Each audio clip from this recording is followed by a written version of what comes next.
بسم الله الرحمن الرحيم. تحليل منتخب الأرجنتين، نقاط الضعف والقوة، وكيف يلعب ويفوز منتخب مصر، وكمان يوقف ميسي. كلام إكليشيه ممكن تقراه في أي جورنال ولكنه وقع في أرض الملعب. بس المفاجأة إنك لازم تعرف إن طريقة ميسي اتغيرت، فمحتاج شغل مختلف. ميسي أصبح في الملعب الرجل الصامت.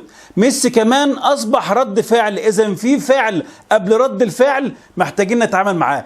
كلام كبير قوي، بس ان شاء الله بالحالات والتفاصيل تعجبكم الحته الفنيه اللي جايبها. فقبل اي حاجه اعمل لايك الفيديو واشترك في القناه، وكمان فعل علامه الجرس، وكالعاده نصلي على سيدنا محمد عليه افضل الصلاه والسلام. ودائما ودوما لا ننسى ان احنا ندعي لاخواتنا. مصر هتلاعب الارجنتين ولا يهمنا، بس الاول كده كل اللي معانا اتمنى الناس تشجعنا يا جماعه، عاوزين لايك كتير كده علشان نستمر في الحلقات دي. وابدا الاول سر تفوق ميسي في البطولة دي ليه؟ علشان تغيير في شكل وحاجات لو سكالوني عاملها يعني بجد، واكيد تحسب ليه مدرب عبقري. ليه ميسي يعني متألق؟ لان ميسي هو اصبح رجل صامت في ارض الملعب. ميسي بقى الراجل اللي لابس طاقية لخفة في ارض الملعب، فهو مش متشاف من اي خصم من الخصوم. ميسي ما بقاش الشخص اللي بينزل تحت يطلب الكوره فيستلم الكوره، او يجري ويتحرك ويطلب الكوره فيبقى دايما متشاف. هو ميسي هتلاقي ان اللعب، تحضير اللعب مثلا باص وبناء اللعب، وميسي بعيد عن المنطقه دي وحرفيا واقف او بيتمشى في ارض الملعب، مش متشاف. ما بيجريش حتى فبياخد نظر لعيبه، ما بيطلبش حتى الكره من اللعيبه، لان كده ميسي ما بيدورش على اللعب، هو اللاعب اللي بيدور على ميسي. فميسي طول الوقت في كل اللقطات هو مخفي بالنسبه للخصوم، مش شايفينه.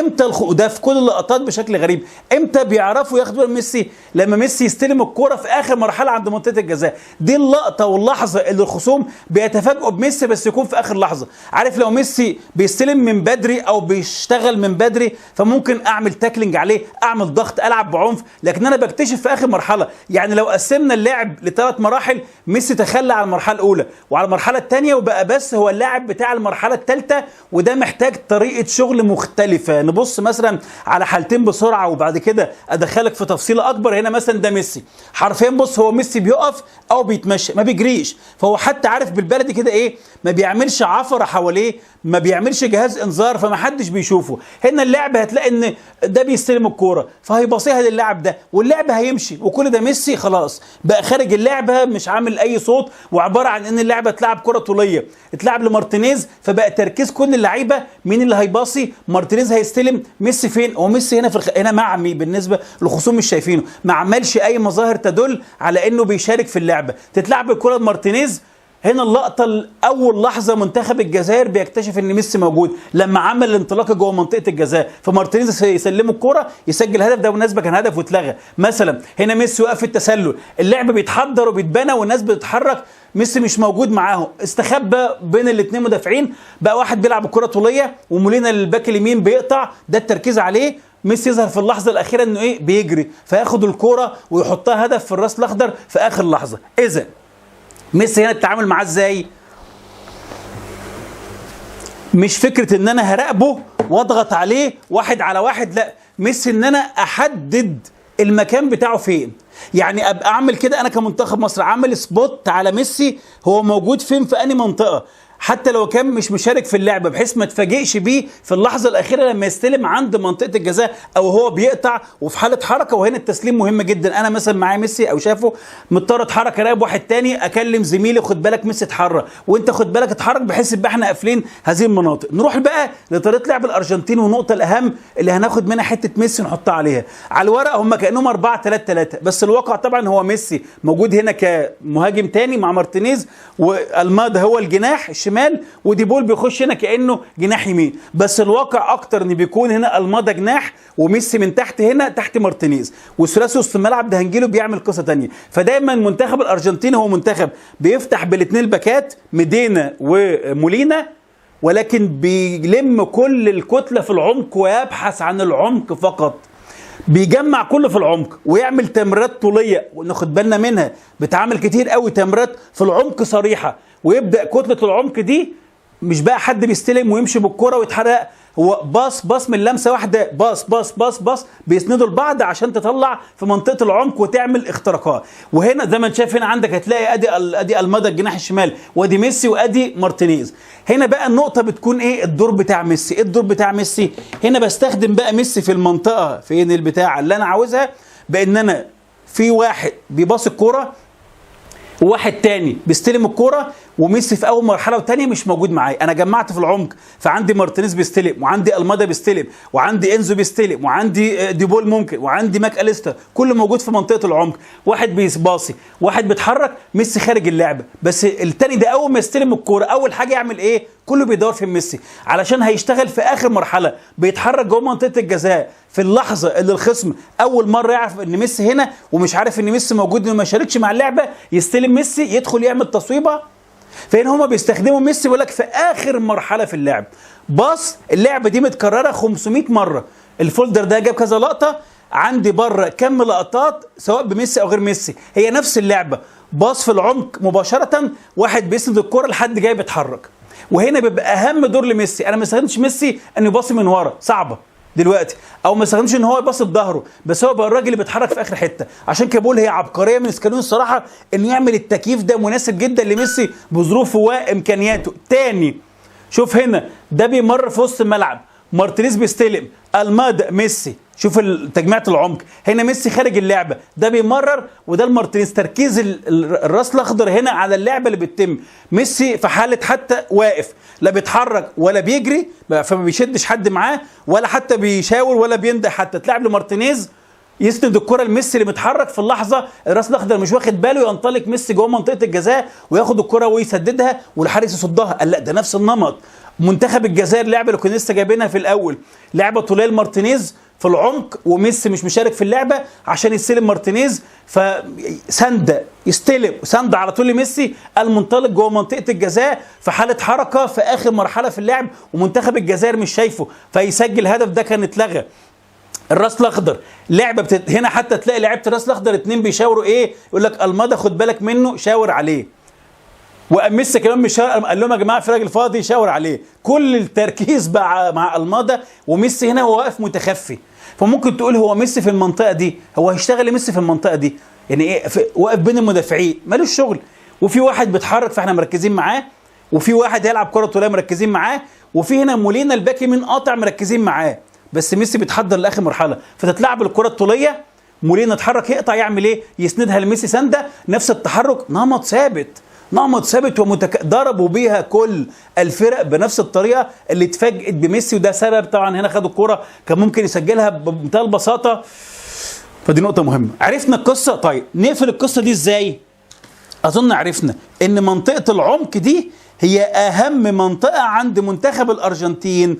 منتخب الارجنتين من الاطراف والباكات ميدينا ومولينا نادرا ما عملوا خطوره، وحتى لو راحوا منطقه الطرف بيعمل ايه؟ بيعكس اللعب لجوه منطقه العمق زي هدف ميسي في النمسا وهدفه في الجزائر. يبقى منطقه العمق دي هي المنطقه انا مش هراقب حد بعينه او مان تو مان، والكلام ده كلام عفى عليه الزمن وما ينفعش مع ميسي. اقول لك ليه؟ لكن اراقب منطقه العمق يبقى عندي من الكثافه او من التكتل من الضغط اللي انا ابقى قاري بيه اللعبه اللي بيلعبوها في العمق دي. جزء كبير من ان انا اكون كويس او ناجح ان انا ابقى قاري لعب الخصم. اللعبه في العمق هيلعبوها كتير، فانا عندي التكتل وقافل عليه. طيب ميسي، اراقب ميسي ازاي؟ اراقب المنطقه اللي بيتحرك فيها. بص ميسي لو عملنا كده اهو، ده ميسي هنا، ميسي هنا، ميسي هنا، ميسي هنا، خطورته قليله جدا جدا مش زي زمان اكيد في منطقه العمق هنا. طب ميسي اراقبه مان تو مان؟ لا. اولا لان ميسي ممكن تراقبه مان تو مان، فاحنا اتفقنا ان ميسي رد فعل، في فعل يحصل الاول. فممكن الكوره مثلا انا راقبت ميسي هنا، اتلعبت الكره لواحد تاني زي مارتينيز يبدا اللي مع ميسي يسيبه ويطلع يجري عليه، فيبدا ميسي يتفضى، وهتلاقي نفسك مش عارف تتعامل مع اللعبه اللي فيها باص من لمسه سريعه. تاني حاجه ميسي اصلا بيشتغل في اخر لحظه في حاله الحركه، واحنا دايما عندنا مشاكل في مراقبه حد متحرك. بالراقب هدف ثابت اسهل شويه، لكن افضل اقف مع ميسي ويخطفني الخطفه الاخيره الجاريه دي ممكن تبقى صعبه. انا براقب المنطقه اللي ميسي ممكن بيتحرك فيها اخر لحظه، وبراقب المنطقه اللي بيتلعب فيها كره في العمق هنا منطقه وسط الملعب. عشان كده انا بشوف ان ممكن نكون محتاجين 3 في وسط الملعب عشان نقفل المنطقه دي، او ممكن نقول 3-4-3 وانا متفق معاه ممكن نحتاجها في وقت تاني لسبب من الاسباب، بس 3-4-3 يبقى حمدي فتحي اللي هنا ده مش عاوزه ينام جوه، عاوزه يطلع مع وسط الملعب بيكمل في بعض الاحيان، لان انا ممكن اراقب العمق هنا كله جوه ال 18 وميسي يستلم هنا يسجل فيها برضه مفيش اي مشكله. ولكن 4-4-2 لا يا جماعه صعبه جدا، لان احنا جبنا شرحناها كتير في منتخب البرازيل، ماتش البرازيل وماتش بلجيكا، ومش هشرحها تاني، شرحناها كتير قوي. احنا باتنين وسط ملعب ما بنعرفش ندافع قدام فرقه بتلعبنا من العمق. ده حصل كوارث في ماتش بلجيكا شوط تاني وماتش البرازيل بالاخص. تلاقي عندك هنا مهند ومروان بقى عليهم 2، دخل واحد تالت خلاص، مروان يسيب ده فيسيب رافينيا، مشكله. في ماتش بلجيكا نفس القصه، مروان مهند 2 دخل دي بروين ودوكو، فدخل تيليمانس لما رودي جارسيا دخل واحد زياده، بقى عندنا مشكله. ما بنعرفش الا اذا عملناها بالتزام بقى قوي ودي بتبقى صعبه. فانا ارشح ان يكون عندنا كثافه اكتر في وسط الملعب. دفاع الارجنتين زي ما قلنا، الارجنتين كده بتلعب بطريقه ايه؟ هي في الاخر بتبقى 4-4-2، ولكن زي ما قلنا ميسي هنا ده اللي بيكون مفترض جناح على الورق بس بيدخل جوه، وهنا حتى المادا الجناح الشمال بس دايما بيدخل جوه. فهتلاقي دايما انزو فرنانديز وماك اليستر وديبول عندهم ادوار كتيره مركبه، ما بين ان هم تحت الثلاثه يبقوا 3 في وسط الملعب، وبين ديبول بيتحرك جناح يمين مكان ميسي، وما بين ان المادا بيرجع جناح شمال عشان تبقى 4-4-2. فغالبا الفكره دي بتخلي في منطقه الاطراف في كم مساحات اتعملت على الارجنتين طول البطوله في الاطراف كبيره جدا جدا جدا من ناحيتين.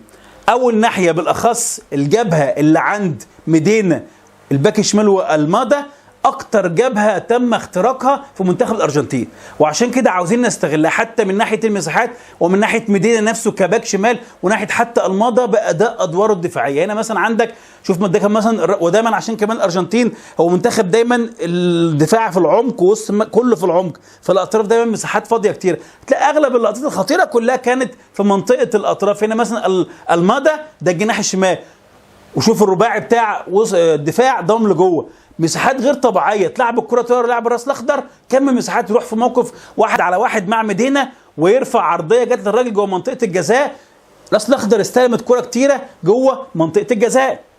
مره ثانيه اداء الماضي كان كره هيطلع عليها فاتقطعت، هو مش هيرجع خلاص، كم المساحه الموجوده ورا، فالراجل يستلم الكرة برضو تلاقي على ميدينا تتكلم 1-على-1 ويستلم الكرة، او كمان موقف 2-على-1 لو واحد ضم معاه يحطها له من وراه الرقم 2 ده وياخد الكرة ويسجل الهدف الاول للراس الاخضر. منتخب الجزائر ده ميدينا مع فارس شايبي موقف 1-على-1 صريح جدا، بس ان عنده مشاكل برضه، اتلعبت الكرة وراه، هرب فارس شايبي وعدى منه الكرة، عمل عرضيه، فبيتعدى حتى في موقف 1-على-1. هنا الماضي مع ميدينا، الماضي ما رجعش قد دفاع وبرضه 1-على-1 حطيت الكرة وعرضيه بتعدي بسهوله كبيره جدا جدا جدا. السهوله دي محتاجه ايه؟ انا محتاج يبقى عندي الاطراف لازم اشتغل بيها. انا 4-4-2 هل هقدر العب بهيثم حسن جناح يمين؟ غالبا حسام حسن مش هيقدر يعملها. هل هقدر اطير الاطراف او محمد هاني في الطرف ده؟ مش هقدر اعملها. فانا لو مش هقدر اعملها انا حابب ان احنا نقفل الارجنتين بس انا عاوز برضو نلعب كوره. لو لعبنا 3-4-3 وخلينا محمد هاني كوينج باك يمين عنده قدره انه يكمل، واحط هيثم حسن بحيث هيثم حسن على مدينه مع تكمله محمد هاني، ويبقى عندي وينج باك 2 طايرين في الاطراف، يعني ايه اتعب بهم الارجنتين في المساحات اللي عندهم واقدر اشتغل. انا بميل اكتر او 4-3-3 بحيث يبقى عندي 3 في وسط الملعب، ففي 2 بيغطي يمين شمال، فاقدر العب بهيثم حسن او محمد هاني يطلع براحته، ايا كمل الحاجات دي. بس 4-4-2 صريحه بطريقتنا اخشى انها تعملها مشاكل زي ما قلت في وسط الملعب، وكمان ممكن تخلينا ما نقدرش نستغل هجوميا المساحات الموجوده. واخر حاجه بسرعه كنت عاوز اديه حققه بس ايه الوقت يعني ضيق وبتاع، فكره ديبول. يعني زي ما بقول لك ان ديبول بيتحرك ما بين هو يبقى وسط ملعب وبين جناح يمين، الثلاثه بيتحولوا ما بين يبقى وسط ملعب، بينزل الماضي يكون 4. دايما بيكون في احيانا مساحات لما بتجمع اللعب هناك ورا ديبول، هنا بتلاقي مساحات كبيره. دي مثلا الجزائر جمعت اللعب، عمل كره عكس الناحيه الثانيه كان فيها مساحه فاضيه. هنا برضو الجزائر تاني ورا ديبول مساحه فاضيه كبيره بتلاقيها موجوده. هنا مثلا الراس الاخضر ده ديبول، شوف المساحه الموجوده لما اللعب اتجمع هناك. كمان لقطه برضو دي ديبول جاي متاخر. يعني القصد ان احنا الطرفين المنطقه اللي ممكن نستغلها، اتمنى نستغلها. الموضوع صعب عشان ده الارجنتين وميسي، بس الموضوع مش مستحيل خالص، ومش اللي هو صعب جدا جدا لا لا لا لا لا، عادي جدا، بس نلعب على النقط الصح ونشتغل صح ونسيبها على ربنا ونطلع بشكل محترم. والضربات الثابته والفاولات يا جماعه الله يبارك لكم، عشان ممكن نبقى عاملين حاجه زي الفل ويجي ميسي يلبنا واحده فاول تزعل ملهاش اي لازمه. وانا كده خلصت كل الكلام اللي عندي. نتمنى ما تكونش اخر حلقه لتحليل منافس لمصر في كاس العالم، و بشكر الناس اللي تابعتنا، واتمنى يكون التحليل عجبكم. في الاخر يبقى السؤال بالنسبه لك، امام الارجنتين نلعب 3-4-3 ولا 4-3-3 ولا زي ما احنا 4-4-2؟ هستنى رايك في الكومنتات. اعمل لايك للفيديو، اشترك في القناه، وقبل اي حاجه خلينا دايما في الشبكه.